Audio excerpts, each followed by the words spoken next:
Hello, welcome to Pneumonia Part 1. In this section, we'll discuss how to classify pneumonia. We'll also discuss the signs and symptoms of pneumonia. Pneumonia is defined as the inflammation of the lung parenchyma. In pneumonia, the alveolar air spaces are filled with exudate and inflammatory cells. It can be caused by infection in most of the cases. It can also be caused by other reasons such as chemical exposure. In this segment, we'll be most interested in infectious causes of pneumonia. We want to know about pneumonia because it kills. Out of all the patients who have pneumococcal pneumonia with bacteremia, the mortality rate is 1 in 5. The older the patient, the higher the mortality rate. In terms of classification, the two broad classification has to do with the patient and the setting from which they acquire their pneumonia. We'll talk about each of them.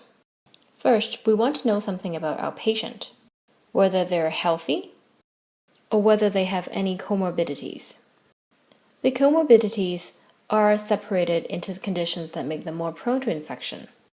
That can include a list of different conditions, such as diabetes, HIV infection.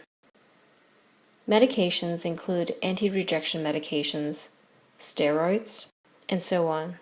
Other comorbidities we care about also include existing lung problems, such as COPD and asthma. Lastly, we want to know if the patient is at higher risk for aspiration. Those patients includes those with neurological conditions such as seizures and strokes. Knowing who the patient is important since the organisms infecting the patient will be different based on what the patient is like. The second part of the equation has to do with the setting. The setting means where did the patient acquire this pneumonia? Broadly, it is divided into community acquired, that means patients live independently in their own home, and they're not subjected to other people who are sick. Hospital acquired, which means the patient picks up the infection from a hospital setting. And lastly, healthcare acquired. These are patients who are living in long-term healthcare facilities such as nursing homes. Knowing both the patient and the setting will help us decipher which organisms are involved to cause their pneumonia. The categories of the organisms include bacteria. They can be gram-positive, gram-negative, or anaerobes, virus, and rarely fungal. We will focus our discussion on mostly bacterial and viral pneumonia. Let's talk about our most basic patient, a healthy patient who comes from home, who lives independently, so a community-acquired pneumonia. It can be by bacteria or virus. Bacteria infection is divided into typical or atypical bacteria. Typicals are the ones that give the most typical signs and symptoms, which we'll discuss further. The bacteria include Strep pneumoniae, Moraxella catarrhalis, and Haemophilus influenza, or H. flu for short. Of the three typical, Strep pneumonia is the most common cause of community-acquired pneumonia that is typical. In terms of atypical organisms, they can include Mycoplasma and Chlamydia.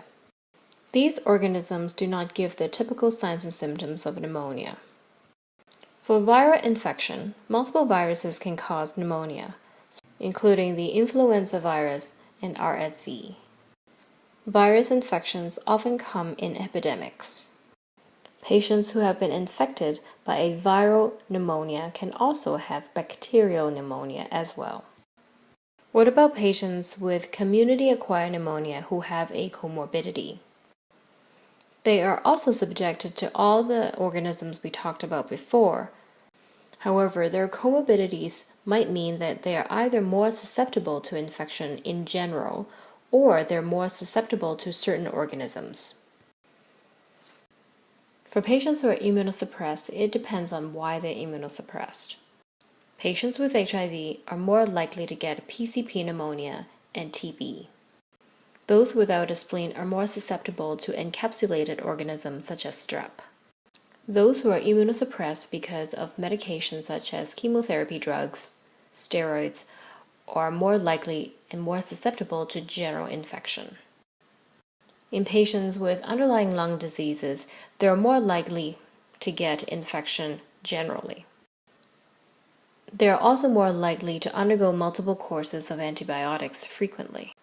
Therefore, we're much more worried about drug-resistant organisms in them. Lastly, for the patient who have increased aspiration risks, since the aspirate is from the GI tract, we're worried about anaerobes, such as Klebsiella and Fusobacterium. Next, we'll talk about hospital and healthcare acquired pneumonia. It is defined by a pneumonia that occurs more than 48 hours after hospital admission. It is also known as nosocomial pneumonia. The most common cause for nosocomial pneumonia is bacteria. These bacteria include Pseudomonas, Klebsiella, E. coli, Staph aureus, and in particular, methicillin-resistant Staph aureus. It can also be from Streptococcal pneumoniae and H. flu, which are the two bacteria we have already seen with community-acquired pneumonia. Depending on whether there is a viral infection outbreak, sometimes we do see viral causes such as influenza as the cause for nosocomial pneumonia. How do patients with pneumonia present? We'll divide this into typical and atypical presentation. In patients with typical pneumonia, they will present with fever, cough, tachypnea, and sputum production. On exam, they are usually tachycardic and may be in respiratory distress. They might be confused. On your respiratory exam, you may hear adventitious sounds, such as crackles, rales, ronchis, or wheezes. There might be decreased breath sounds and dullness to percussion. If there is a pleural effusion, you may also hear pleural friction rub. Patients can also present with atypical symptoms, particularly if they're at the extremes of age, the very old or the very young.